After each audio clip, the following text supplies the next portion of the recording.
നമ്മുടെ പെരുന്നാൾ വൈബ് വേണ്ട. പെരുന്നാൾ വൈബിന്റെ തലേ ദിവസം പ്രദക്ഷിണം കാര്യങ്ങളും വെറുതെ തകർക്കുവേണ്ട. ഓരോ സ്ഥലത്തും ഓരോ ഗ്യാങ് ആയിട്ടുള്ള പരിപാടികളോട്ടോ. അപ്പം നമുക്ക് ഇന്നിവിടെ ചെറിയൊരു കരിമ്പ് വെച്ചോടോ മറ്റു കാര്യങ്ങളുണ്ട്. അപ്പം എല്ലാവർക്കും മനസ്സിലാക്കി ഞങ്ങളുടെ ഇടവനക്കാട് പള്ളിയിലേക്ക് പെരുന്നാളിന് സ്വാഗതം കേട്ടോ. പ്രദക്ഷിണം എന്ന് വെച്ചിട്ടുണ്ടെങ്കിൽ നമുക്ക് വായിനോട്ടം ഉണ്ടാ നല്ല അടിപൊളി കാഴ്ചകളായിരിക്കും. നല്ല സുന്ദരമായ പെമ്പിള്ളേരൊക്കെ വരുന്ന ഒരു പരിപാടിയാണ് ഈ പ്രദേശത്തെ മെയിൻ വായി നോക്കിയാണ്. തന്നെ നമ്മള് പ്രദക്ഷിണം എന്ന് പറഞ്ഞാൽ മെയിനായിട്ട് കളക്ഷൻ കാര്യങ്ങൾ പറയുന്നത് പണ്ട് കാലത്ത്. ഇപ്പോൾ അതൊക്കെ തന്നെ പ്രദക്ഷിണം ആയിരുന്നു. പ്രദക്ഷിണം ഇറങ്ങുമ്പോഴുള്ള തിരക്കാണ്. നമ്മളവിടെ ചെന്നാലും നമ്മുടെ ഫാൻസ് ആണ്. പ്രത്യേകിച്ച് നമ്മുടെ നാട്ടിൽ നല്ല ആക്റ്റീവ് സപ്പോർട്ടാണ് എല്ലാവരും.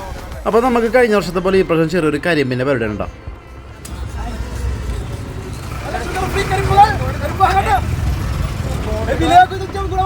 2 വർഷമായിട്ട് കച്ചവടവും മറ്റു കാര്യങ്ങളും ഈ ഒരു കലാപരിപാടിയും കൂടെ നമ്മൾ പെരുന്നാൾ കളറാക്കുന്നത്.